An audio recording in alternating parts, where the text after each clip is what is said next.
Baby, if I could get somebody else to do it, because I live a busy life, I have a lot on my plate. I love having things delivered to me. That's something that I enjoy. That is my luxury. Time out your day. That's something I'm going to really consider when I'm about to move. Yeah. Even if I'm about to move to another city, I am going to consider that. Can I have this certain thing delivered to me? Because it's something that I need. It's all about on location. A weekly basis. It's different in all places. Exactly. That's a job. Create it. Create because if it ain't there, you can create it.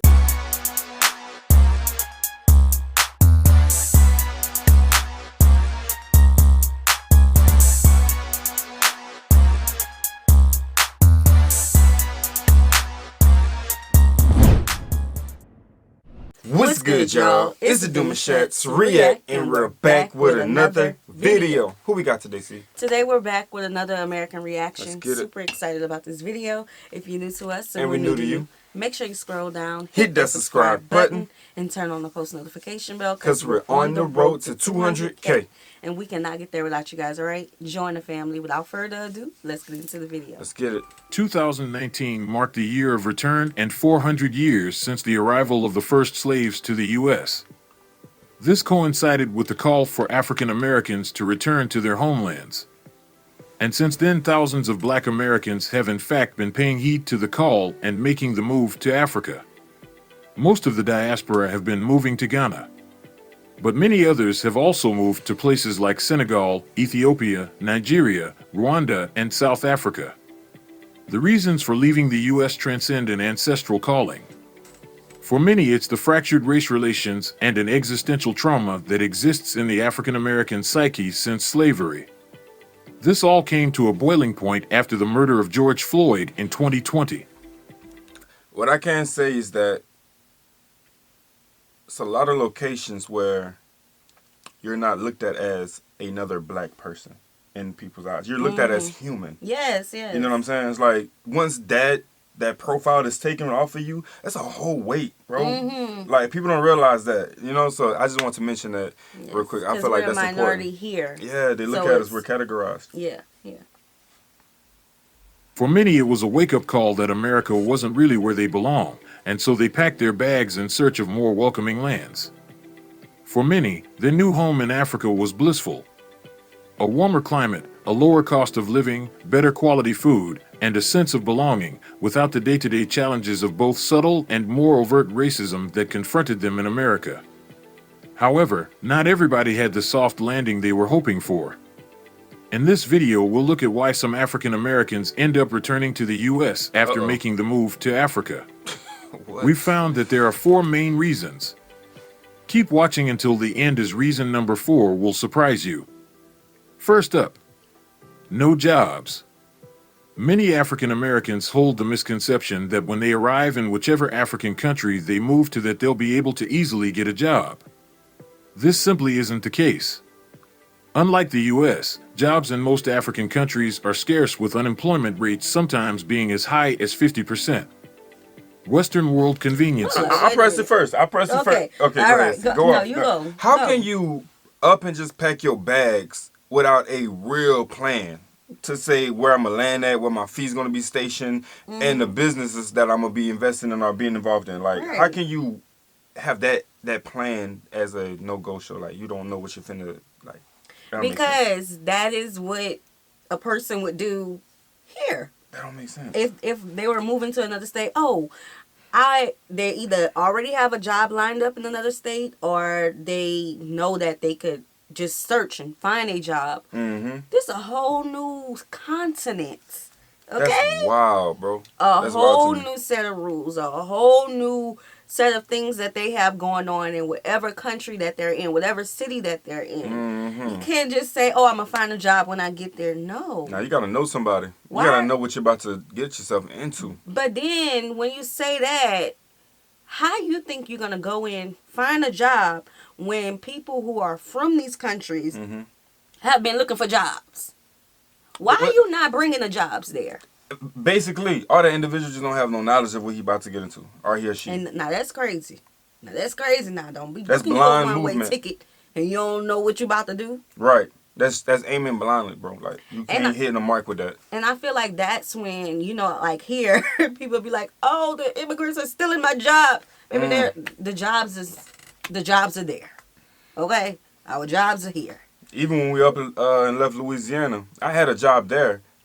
Coming here, I had to make sure that my job was gonna be secured because I wasn't going to take my whole family come here and be like, "Oh, I gotta find a job, babe." No, bro. It's like we had to have a whole plan before actually walking into it. Right. Like you're just not gonna do nothing blind. That's just not gonna make sense. Of course, you're gonna move back. You ain't got no food coming in, no money. Exactly. But if you are going to move to Africa, I support African Americans moving to Africa. Yeah. But I support the people who go to Africa, invest in Africa, invest in the people. Help build up their economies. Don't go there like you're taking from them. That's why I made the comparison about here when people say the immigrants are stealing the jobs. Maybe we got jobs. Okay? If you go there and you're looking for a job, that's one less African of that country, whatever country he's in, who don't have a job opportunity because of you. Bring them jobs, please. Bring them business ideas. Bring them that so you can help them build up their country. Don't take from the people. Or you gonna just be moving back? Or you gonna be moving back because you can't find one. Yeah, or create one. A lot of the diaspora often fail to recognize how cushy their lifestyles are in the West. Right. Only when arriving in Africa do they realize what they've taken for granted. Simple examples include basic road infrastructure with sidewalks. A lot of African countries may have tarred roads, but often don't have sidewalks. This means that walking from A to B often isn't an option. So you find yourself driving or taking taxis everywhere. Another example is online shopping. In the US, one can buy an item on Amazon using one-click checkout and it'll be with you later that day. E-commerce may well exist in Africa, but getting an item delivered to you may not be possible. This is because many parts of Africa don't have traditional addresses. The houses don't have names or numbers, and street names often don't exist. As a result, people often have to revert to providing landmark references such as the yellow house opposite the post office next to the park. I wanted to make one point also. It's like, and that's getting back to food or things you purchase. I'm noticing this is what I did in the States. When I got, like, we drink almond milk or certain dairy products or certain things, I was used to them lasting, once I opened them, like 9 days. Well, it's different here with the product we got. It lasts maybe 5. It says it on the carton just like it does in the States. But those are the things you have to look into, because when I first got here and I got the almond milk, I didn't think about it. I just started keeping it for the amount of days I was used to. And I said, oh, I need to read this and see what it says. And I'm realizing it's the less amount of days. And so those are the things you have to look at too. Things that maybe you were used to getting of certain products that maybe had an expiration date different in the States, it may be different here. So it's just little. For some folks, not having these Western conveniences is more important than they realized, and before long they start to miss the comforts of American living and end up moving back. Culture. Because we just spoiled. Yeah. We have everything in the way. We are spoiled. Plenty of time. We are just overly spoiled when it comes to just receiving things, being able to have things that just like. I feel like in Africa, you can still have that same lifestyle, but you just got to know how to operate it in a different way. Because there is a whole different world out there. Like, it's Africa. Is the richness of Africa is different from the riches of America. You know what I'm saying? So you just got to know how to put your ducks in a row and operate it in that type of light. Yeah, you gotta ask yourself, what could you live without? And also, look. One of the things that I know is I am a person of convenience. Baby, if I could get somebody else to do it, because I live a busy life. I have a lot on my plate. I love having things delivered to me. That's something that I enjoy. That is my luxury. Time out your day. That's something I'm going to really consider when I'm about to move. Yeah. Even if I'm about to move to another city, I am going to consider that. Can I have this certain thing delivered to me? Because it's something that I need. It's all about on location. A basis. It's different in all places. Exactly. That's a job. Create it. Create because if it ain't there, you can create it. And that's just that it. Simple, bro. Like, but you can't just go out there thinking that you're going to have everything given to you. Right. Never. I don't care where you at in life. You can't just go anywhere and just thinking you're supposed to have your hand out. Nah. Culture. African Americans often erroneously believe that when they move to Africa, they'll fit right into the culture like a hand in a glove. Yeah. This is very rarely the case. Although their ancestors may hail from the African country they have moved to, being so many generations removed from this country means that culturally they have very little in common with these people. Don't be expecting grits and deep fried chicken in Ghana. Okay. There aren't going to be any gospel singers in Senegal. Many people in Africa have never heard of Steve Harvey and don't care. All right. The ones who try and adapt can sometimes make it work, but culture is a complex thing which is hard to articulate into words. It's also a feeling, and sometimes that feeling for African Americans in Africa just isn't there.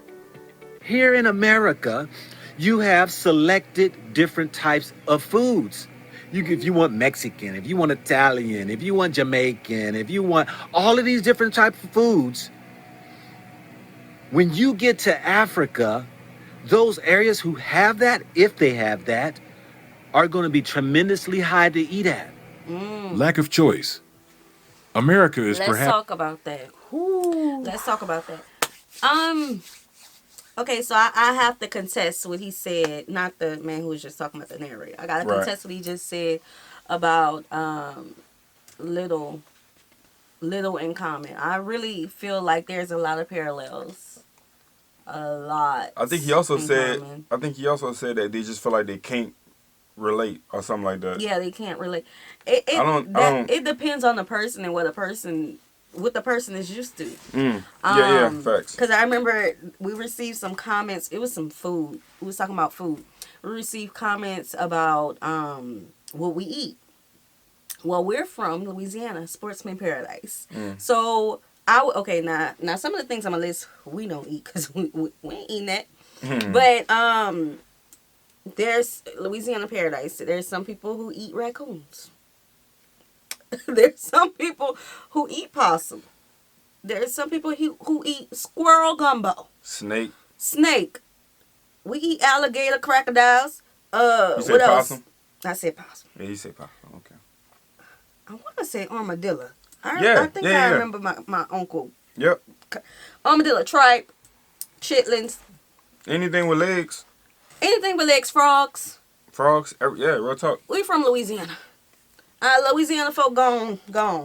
Because we was reacting to something. It was like a exotic meat market or something. That was the title. And it was like, they eat that over here, but we don't eat that. Like, it depends on the person. Regardless, we're from Louisiana, and I'm naming these things that I remember my uncle cooking a lot of these things. If it's on the road, it's going in the trunk. Exactly. In the ice chest. No, you playing, but this one time I was in the car with my uncle and he saw something in the road and he pulled over to the side, inspected it, and then put it in the back. And I'm like, I'm in the country. They just hit this at least about 15 minutes ago. Mama, please come get me from these country folk. Bruh. Listen, it depends on the person. It does, see. You're 100% right. You're 100% right, man. It depends on the person. It's more the land of plenty than the land of the free.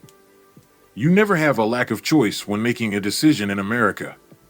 If you want to book a flight from New York to Los Angeles, you can choose from more than 6 different airlines. In most African countries, you may only have one airline to choose from. If you want to furnish a house or apartment, you have a cornucopia of choice when it comes to sofas, rugs, and tables and chairs. In Africa, this choice will most certainly be more limited. The lack of choice makes things more one-dimensional and also will invariably mean that prices on goods and services will be greater. Then you want to go ahead and buy the items that you're so used to, whether it's dishwashing liquid, whether it is clothing, whether it is, whether it's cleaning items, whether it is, the food, or whether any item that's got to be imported in, it is going to be a task on your pockets. All in all, every country has its pros and cons. Through trial and error, many African Americans have found a new home in Africa. For some who have moved over there more flippantly, African living has often not met their expectations and they've ended up moving back to the States. The moral of this video is to do your homework and plan effectively before deciding to up and leave the U.S. for Africa. That's what it's about. Right. And that's what it's about. I feel like everybody's going to have their own reasoning to why they want to move to Africa. But if you're not digging and researching Mm-hmm. and looking for what are the true benefits and what are the things you have to leave behind Mm-hmm. when doing this, then you're not going to have the best experience. And I feel, and I know we mentioned this before, that don't go nowhere blindly, because you're going to hurt everyone else's experience. Exactly. Because you said what didn't work out for you. Right. And You know so what I'm they're saying? going to think that, oh, it's not going to work out for me. Yeah, But facts. each African country is not identical. That's another thing. It's a huge continent. Right. It's so huge. And that's why you gotta do your research and decide which place in Africa is going to, you know, which place you'll feel more comfortable going to first. Just because everybody's going to this one place doesn't mean you gotta go to that one place. Right, You right. need to research what they have. Because I've seen some African Americans who are very successful. They may have not been successful in America. Yeah, they but figured in it out, though. Africa, they figured it out. They created communities. Facts. You just gotta just do your due diligence and figure it out. But Yeah. don't come back and Talk down on isn't Africa. what I thought it was. Facts, no, bro. don't do that. It's not the way to go. Don't do It's that. not the way to go. Because it didn't work for you. That's it. Because you didn't do your research. You know what type of person you are. You know what you can tolerate and can't tolerate. Do your research. Yep, that's beauty and everything. Yes, yes. So, we hope you guys enjoyed this video with us. Like this video, subscribe, turn on the post notification bell. We have enabled our super thanks if you like to support the channel that way, as well as our reaction request form is in our description box below. We'll see you soon. Peace.